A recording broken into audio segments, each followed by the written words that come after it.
What happens on the last day? After the last minute of life? Can I do something about it? Let's get down to business, and in the end, how many are saved? Let's try to see things as they are, not as we want them to be. For we live and die within nature. The facts of the world tell me what reality is like, and it teaches us something about salvation. One, it gives us a very clear idea about how to answer the question, how many are saved? In nature, the law of large numbers occurs. It tells us how much of a population dies and how much survives.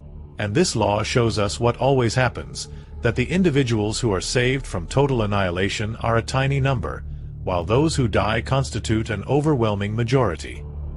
Let's illustrate with some cases. For example, the life of the clownfish. After mating, the female of this species lays thousands of eggs on a flat surface of the anemone.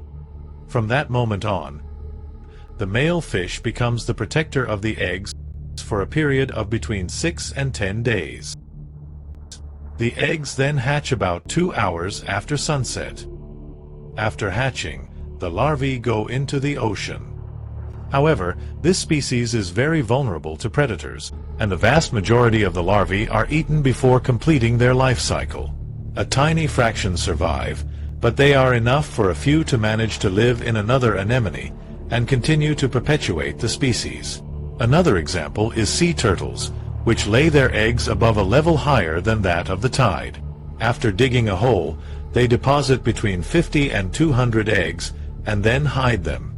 After incubation, the hatchlings emerge from the eggs and begin to overcome various obstacles and dangers in their path. Theirs is a desperate race to the sea. On their way, they encounter debris, dangerous crabs, and hungry seagulls. Other threats will take care of decimating the total population of newborn turtles. Once in the sea, they will encounter other predators, such as fish and sharks. And birds will continue to attack when the small turtles come to the surface to get air. With so many dangers, it is a miracle that some survive. A small fraction is saved, at most 1 in 1,000 approximately. That is, at most 0.1%. The case of human fertilization is well known. After a normal ejaculation, the race begins with 43 million sperm on average. They face very dangerous situations to reach their goal. Many will die in this acidic environment. Once inside the cervix or neck of the uterus, the sperm continue swimming towards the uterus, but millions of them die trying to penetrate the mucosa. The cells of the woman's immune system destroy thousands of them, mistaking them for invaders. Then, half of the sperm enter the empty fallopian tube, while the other half swim to the tube that does contain the unfertilized egg. In the end, it is the egg that chooses the sperm for its best characteristics. Only one of these 45 million does not become extinct. The percentage of salvation is 0.02%.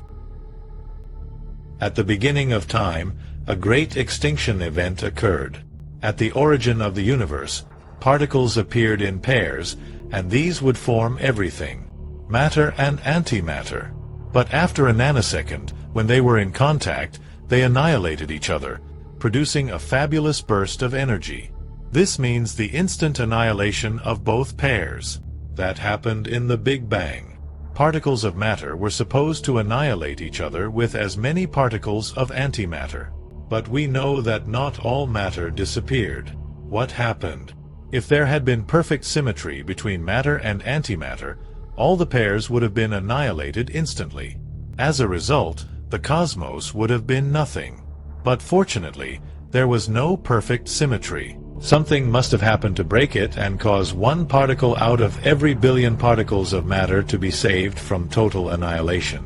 That tiny percentage formed this universe as we know it. 1/1000th of the total was saved. That is, 10 millionth% of all matter was saved. The real world teaches us that only a tiny percentage of individuals in a given population are saved. As a curious fact, We have other examples, not as reliable as those in nature, but worth taking a look at. Some people believe that exactly 144,000 faithful will be saved to go to heaven. Like the doctrines of the Pentecostals, the Latter-day Saints, the Unificationists, or the Skopsists of Russia, which means that only 144,000 out of a population of 8,100,000,000 people will be saved. That is, approximately 1 in every 65,000 individuals will survive. This represents 1.7 thousandths of a percent of salvation. In conclusion, with all of the above, we can form a very good idea of how many will be saved. Well, see you later. If possible, we will see each other again.